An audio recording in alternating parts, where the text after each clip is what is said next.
Welcome to Pindar Poetry. We hope you learned something new. You begin by confirming prerequisites. Check Windows Build and Which.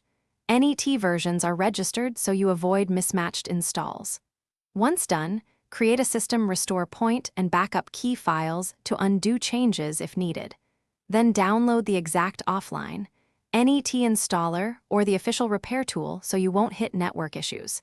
You're acting now to prepare a clean, controlled environment. This prevents conflicts and ensures the next steps apply to the right version. You now run the repair tool or the offline installer as administrator. This fixes registry and component store issues.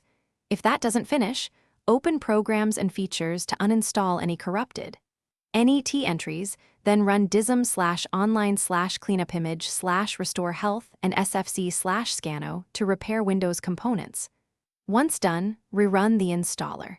If it still fails, collect installer and Windows logs from %temp% and the event viewer so you know the exact failure. You finish by installing the precise NET package you downloaded and running .NET info or checking registry keys to confirm the version.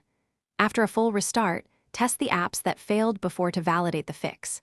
If issues persist, gather the installer and event viewer logs, try the install in safe mode, or use an in-place Windows repair to restore system files without losing apps. A key tip: if the message still says already installed, check for side-by-side versions and remove duplicates before retrying.